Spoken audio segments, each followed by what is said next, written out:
everyone, welcome to a special show on GST rate cuts which will kick in from September 22nd, and me and Snehi are going to talk about it in detail, not just markets but also about household budgets. Expectations are actually running high. Markets have already run off in their expectations, and groceries, personal care, medicines, dining out, consumers are actually set to feel the change. But how will it impact the households actually? We will talk about it, and what will it mean for inflation, which sectors stand to gain. We'll analyze all that in detail and how the GST rate rationalization is going to have impact right from common man to an investor in market. We'll touch base with the guest for that, but before that, let's go across to my colleague Anjali, who is actually standing in a store to tell you how much companies are preparing before September 22nd, and especially ITC and Nestle have made plans.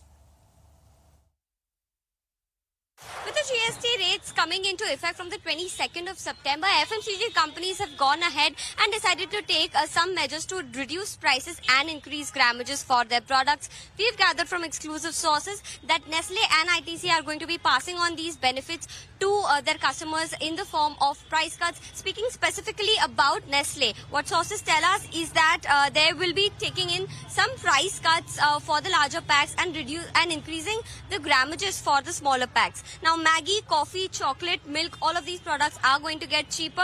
Maggi, for example, for the larger pack of 280 grams, they are going to increase the grammage to 300 grams and also reduce the price for that SKU from 60 rupees to 58 rupees. As for the other variants of the noodles, there is going to be about a 6% price reduction there.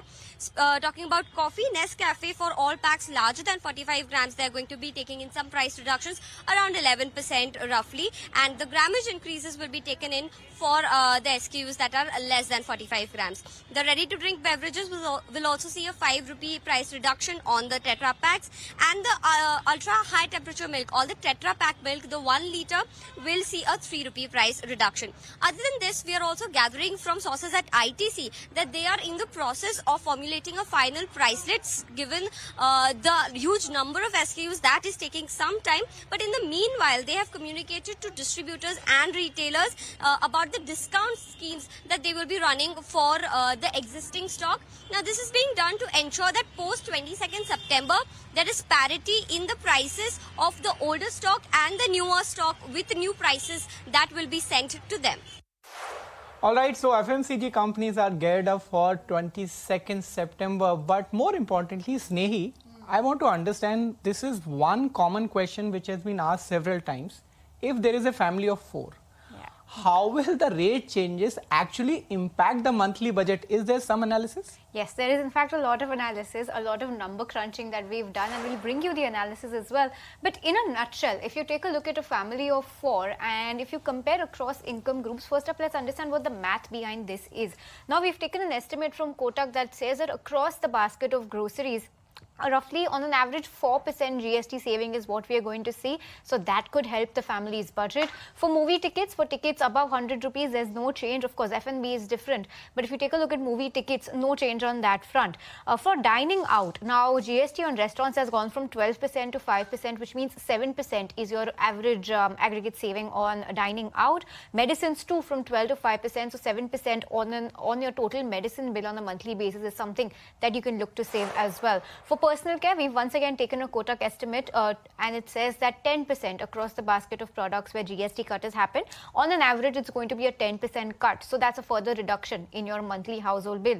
And well, the biggest insurance beneficiary is insurance, both life and health. So if you are a family of 4 or an individual who's subscribing to insurance premium, you're paying that on a monthly or an annual basis, a straight up 18% cut is something that you're going to see from there as well, because insurance premium GST has been completely waived off on both life and health. So all in all, if you put all of this together and work out the numbers on your monthly budget, it could be anywhere between a 6.5% to 8% saving on your monthly bill, Ankur. And this could go to different avenues like discretionary spending. You know, if people are going out, perhaps that one extra shirt or that one extra lipstick might not hurt. So that discretionary spending could go up, could go into SIPs.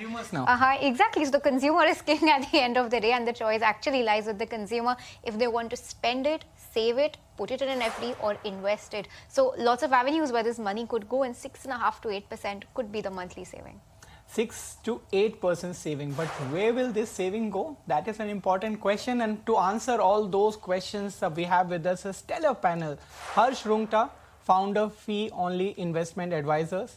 We also have Madhavi Arora, lead economist, Emkay Global, and joining with us, Avnish Roy, executive director, Novama Institutional Equities.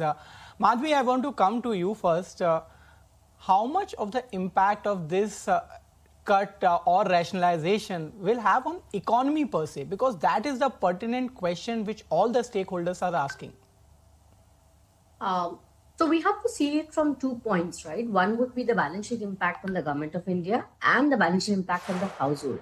From the government's point of view, they are suggesting that they will be bearing a loss of nearly 500 billion rupees, which is around less than 0.2% of GDP. Now that is coming from the loss they would incur because of the cuts in GST to the tune of around 938 billion, and the net gain that they would make by implementing the sin tax, which would be close to around 450 billion. So net they are losing in their balance sheet roughly around 480 to 500 billion, which is less than 0.2% of GDP.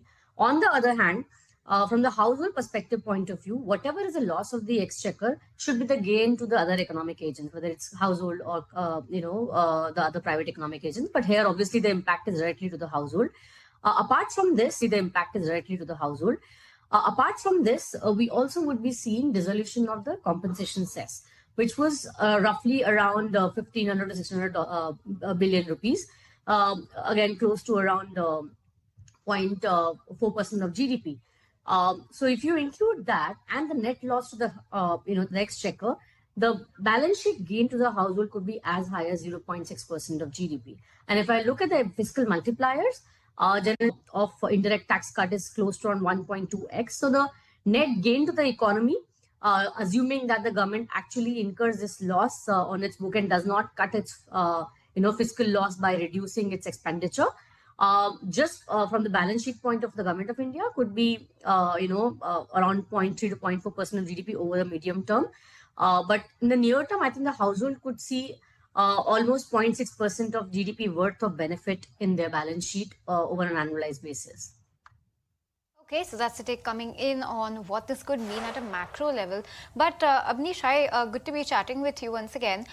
Give us a sense on what the aggregate saving on someone's consumption bill on a monthly budget in terms of your grocery, your personal care. Since there are different GST cuts across a range of products, what could the net or the aggregate savings on GST be? Yeah, thanks. Good afternoon. From a FMCG perspective, in foods, we'll see a higher cut. For example, biscuits, clearly we expect 12 to 13% cut in pricing or increase in grammage. So we see biscuit and snacks, the biggest benefit will happen for the listed companies. So Britannia, Bikaji, etc. From a volume growth perspective, we see uptick, and from a consumption perspective, also consumers will see the big benefit here, because biscuits, the GST rate reduction is from 18% to 5%. For snacks, it is from 12% to 5%. So in these categories, customer buys a pack. So unlike a toothpaste, for example, where initially, yes, the lower unit packs for Colgate, HUL, etc., there will be a grammage increase because there is a lower unit pack even in toothpaste. But if you see from a 1 year perspective, I don't think toothpaste kind of category will see too much of a volume uptick. Having said that, if you see, the general perception is that in FMCG, because of price cut or affordability, does customer consume more? I think there is some level of truth for sure. If you see in rural India, we have seen FMCG categories, FMCG companies have seen 6 to 7% last few quarters because of the freebies. So yes, customer upgrades from local brand to the national brands, bigger brands. He also buys larger packs, more consumption increases in toothpaste. For example, in rural India, still double brushing is not there. In urban India, also only 20% of the urban Indians use toothpaste twice. So there will be some consumption increase even in toothpaste. But my sense is bigger increase will happen in biscuits and snacks. Coming to a specific question, yes, I also expect that in FMCG broadly, in categories where the cut has happened, we will see an increase of around 4% to around 9%, 10%, because there will be cuts and there will be grammage increase. See, many categories have not seen a cut, right? If you see detergent, which is a very large FMCG category, has seen no cut. Hair dye has seen no cut. So many categories in HPC have not seen a cut. Detergent was a surprising miss by the government, but in foods, I think the higher, and even in soaps, etc., boosting consumption will be there.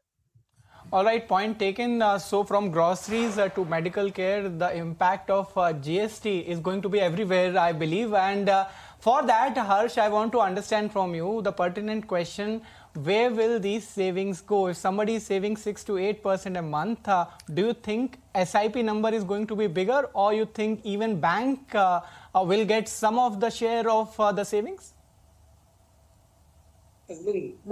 I think this is something that will need to be sort of, deciphered. There will be first order effects and then there would be second order effects, etc.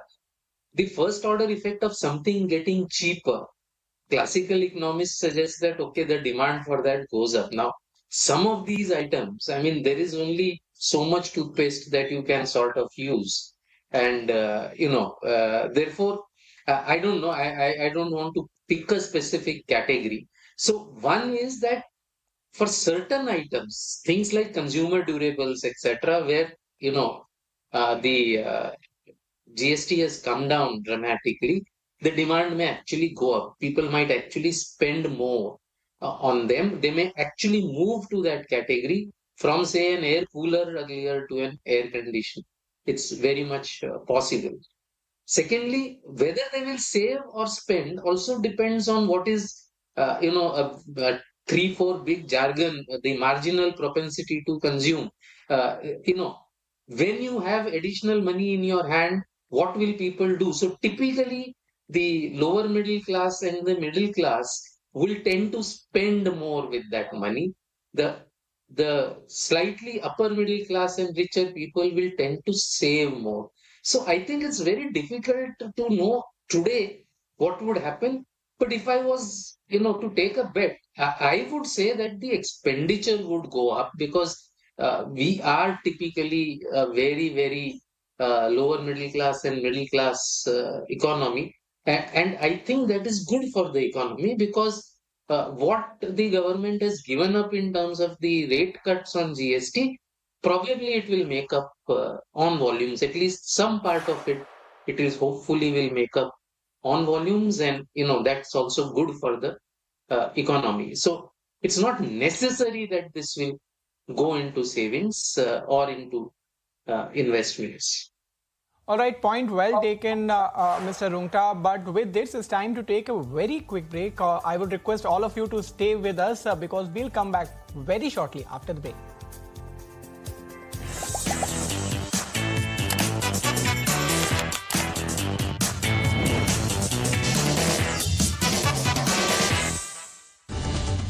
पैसा लगाना है तो century club prime पे लगाओ। डूबेगा नहीं, जलेगा भी नहीं, कोई खा नहीं जाएगा, धोखा नहीं देगा, ऊपर नीचे भी नहीं होगा, सेफ रहेगा, सिक्योर्ड, मिनिमम 30 साल का रिटर्न देगा।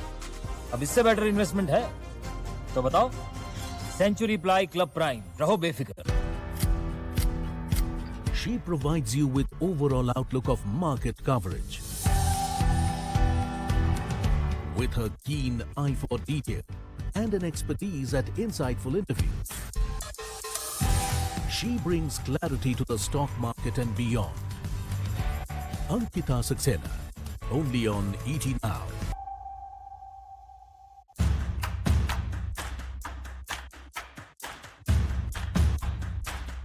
From anchoring live sessions to breaking down earning reports, navigating the market moves and analyze numbers that matter. Going beyond management soundbites, asking the real questions to get you the real picture. Whether it's catching big news as it unfolds or reporting live from major events, I'm always where the action is. With a sharp focus on technical analysis, I help you analyze the market trends and their likely impact. My mission? To keep you ahead of the curve. Catch all this and more with me, Shrishti Sharma, only on ET Now.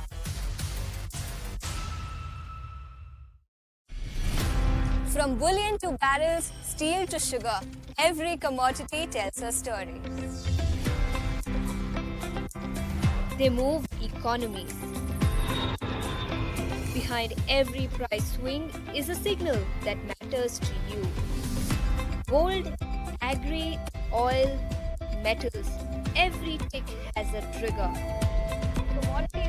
From big macro shifts to micro market moves, we decode the chaos so you don't have to. Join me, Ashesha Adwaryu, as I make sense of global commodities on Commodity Central, Monday to Friday, 1 p.m. only on ET Now.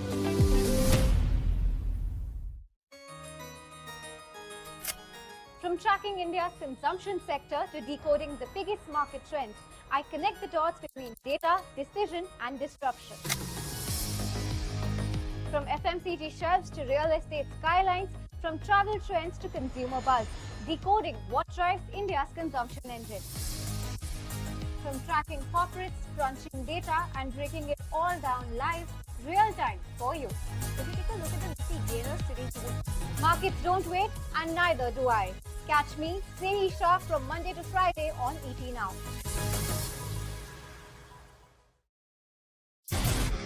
From the heart of India's financial capital, decoding the forces driving the economy. Money, markets, and momentum uncovered. From credit booms to policy moves. With exclusive interviews, ground reports, and market-moving scoops, he breaks the story before it breaks the market. Because when the stakes are high, so is the need to understand why. Catch me, Ankur Mishra, only on ET Now.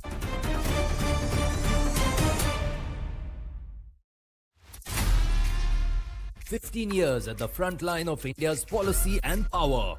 On the ground, in the corridors, behind every crucial decision.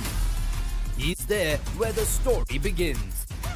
From policy drafts to parliamentary debates, every fact checked. 15 years of decoding the government's mind. Because policy is the blueprint of our future." Watch Prakash Priyadarshi only on ET Now. From power corridors to corporate boardrooms. From courtroom battles to startup breakthroughs. This is the team that powers ET Now's news engine. Tracking consumer trends, fintech, real estate and legal fire lines.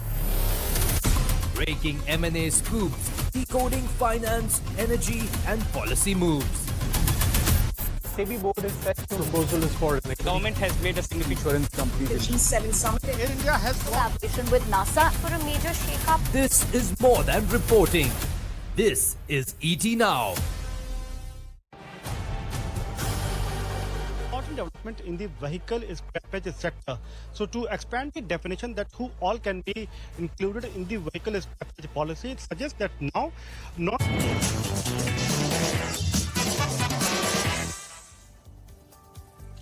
Welcome back after the break. We are discussing GST rate rationalization from September 22nd, and GST is a market story. It is inflation story, it is consumption story, but moreover, it is story about you viewers. Each one of you who is watching ET Now from your home, how will it impact your income, your pocket? My colleague Snehi is standing by to answer just that question. She has spent hours just to research that. Snehi, for a family who has 4 people, how much of the budget will change after September 22nd? Well, Uncle, let's get right to it. And GST rate cuts are just around the corner, making everyday spends from groceries to medicines cheaper. Now, as per the Finance Minister Nirmala Sitharaman, the rejig is expected to put nearly 2 lakh crore rupees back into the consumer's hands. But like we were discussing, what does this mean for you as a family of 4? Let's find out. Now, it is important to note these are ET Now estimates based on a survey internally conducted by us. Now, we've imagined 3 families across different income income groups per month. You have family A earning 28,000 rupees a month, family B that makes 1.5 lakh rupees a month, and family C on the higher income side, 5 lakh rupees per month is their monthly income, and we'll be tracking their spends and see what they save after the September 22nd rate cut implementation. So here's the math to begin with. To set some context, grocery bills now work out about 4% cheaper based on a Kotak estimate for GST cut across categories in this basket. Dining out has gone from 12% GST down to 5%, which means your overall saving is 7%.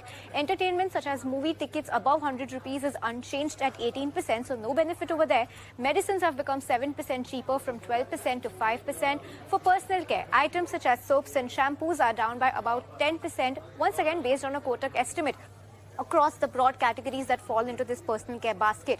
The biggest relief, of course, is on insurance. Both health insurance and life insurance have moved from 18% GST to 0, which means your net saving is a straight 18%. So let's begin. Category-wise, let's talk about grocery first. Family A, for example, spends 4,000 rupees a month on grocery and now will be saving 160 rupees on the back of that 4% saving rate. Family B spends 16,000 and saves 640 rupees. Let's talk about family C. They're spending about 45,000 rupees in grocery and are saving 1,800. So that's for family B and C that we've just spoken about, and that's the overall saving coming in. Final saving over here up to 4%. Next up, let's take a look at dining out. That's the category that we are talking about. Family A is spending about 2,000 rupees and saves 140 rupees on dining out. Family B is spending 4,500 and saves 315. This, of course, based on our calculation about what is the GST cut coming in on dining in. Remember, restaurants have gone from 12% to 5%, so a 7% straight up saving coming in. Lastly, let's take a look at what family C saves when it comes to dining out. They spend 10,000 a month and they're saving 700. All in all, final savings coming up to 7 rupees. Now let's talk about entertainment. There is absolutely no change here in terms of movie tickets above 100 rupees. So all families continue to pay 18% GST on movie tickets above 100 rupees. Final savings other than F&B spends, absolutely zero over here. No savings on this front. Let's talk about the next big category and moving on to medicines. No spend for family A right now. Family B is spending 4,000 rupees a month and saving 280 rupees. If you talk about medicine, family C is spending 5,000 rupees and saves 350. Final saving on the total medical bill on about each family for every month comes up to 7%. So that's the savings that you're seeing coming in. 5,000 rupees spent and 350 rupees saved by family C. That's the all-in-all saving for medicines. Let's move on to the next category. Talk about personal care, and that will be soon up on your screen as well. Family A is spending 500 rupees on personal care and now will save 50, because remember, 10% overall estimate is what we're estimating for personal care. Moving to family B, they're spending 2,500 and saving 250. Family C spends 5,000 and saves 500 rupees. So the final GST rate here of saving is 10%. Now, the big category, let's talk about health insurance and life insurance. First, let's start by talking about health insurance. Family A spends 1250 monthly on premium and saves 225 rupees on health insurance. Let's talk about family B. That's the family of 4 that's making 1.5 lakh rupees a month. For family B, they're spending 3,000 on insurance premiums and 540 is their net saving. For family C, they're saving 6,000. They're spending 6,500 and saving 1,170 based on that straight 18% benefit that you get both on life and health insurance. A final saving coming for 18%. Similarly is the case for life insurance as well. Family A has no spend as of now. Family B spends 8,000 and saves 1,440, and family C is spending 25,000 and saving 4,500 rupees. So that's the net saving coming in across the spectrum of insurance, both life and health, coming down to straight 18%. So across families A, B and C, the monthly savings work out to 6.5% to 8%, anywhere between there on total spends, which is a meaningful cushion for household budgets. That money can easily flow into higher discretionary spending or investments like SIPs and equities. In short, the GST cut just got friendlier for your pocket. Back to you. Definitely, it has got friendlier on our pocket. And to analyze it further, we have our guests. Avnish, I want to come to you first.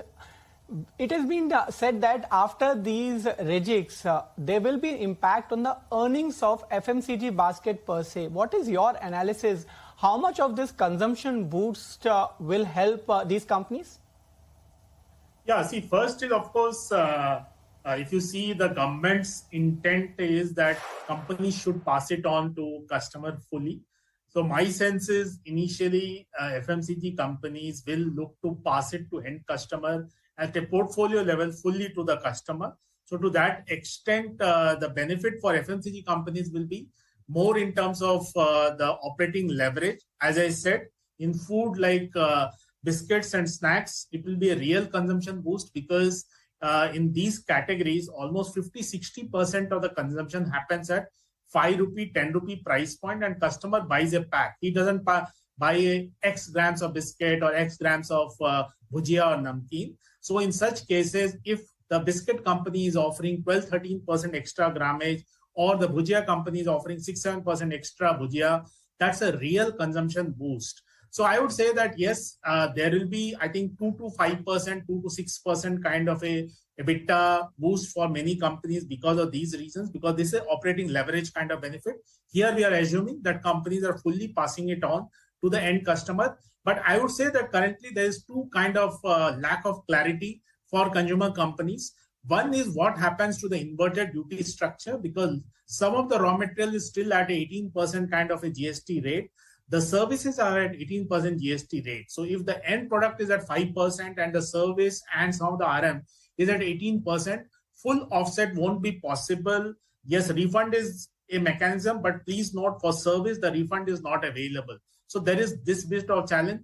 The second bit of challenge is some of the factories of the FMCG companies get mega project benefit, they get some fiscal benefit. Now, again, those will continue.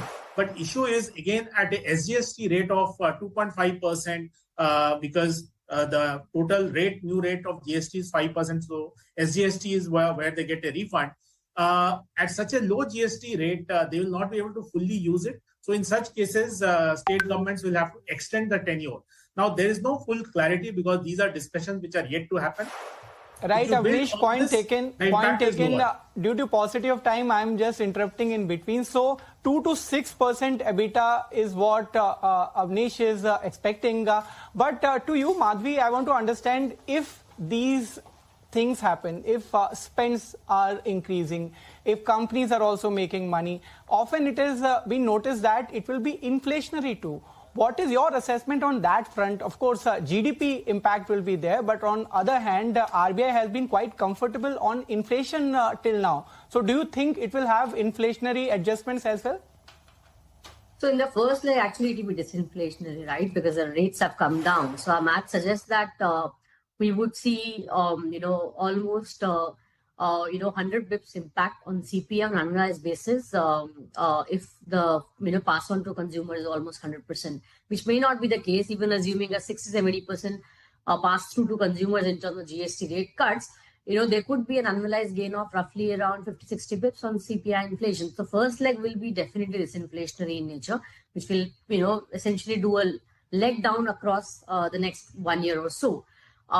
With regard to demand-led inflation, to be very honest, at this point in time, we are at a last leg of our growth cycle or late cycle economics, rather, I would say, which basically means that the demand push needed would be much higher for it to be an inflationary impact. To be very fair, in the last 2 years consecutively, we are actually seeing core inflation led by demand side or ex-gold being pretty much subdued. So I don't think there's a demand-led inflation problem. The whole idea of improving demand is to essentially have healthy, inflation in the economy. So I don't think it's going to be a trouble for the Reserve Bank of India per se. I think the whole idea is to essentially reignite consumption economics, which has been missing in the last 2 years or 3 years in the, overall private economic agents basket. Right.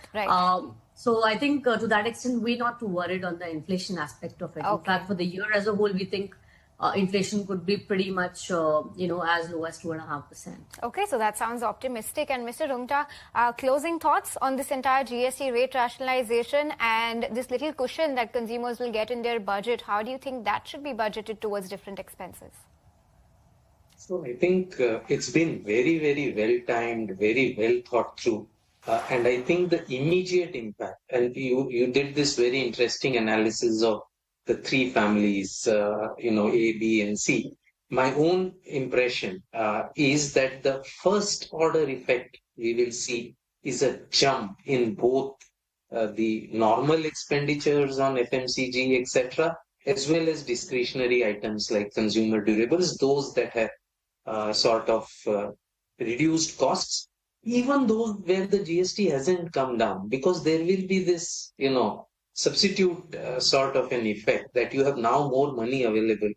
So maybe you will spend it on things that you might not have otherwise spent. So I think the initial urge from a householder's perspective will be an increase, and we have the festivals right around the corner with the standard, the festival season is beginning. So I think we will have a really big jumper in both the normal things, the normal buys that households have, as well as the discretionary expenditure. And I think that is good. And as ma'am was just explaining, I think we have got the cushion to, not let the inflation, the mild inflationary impact that it might possibly have.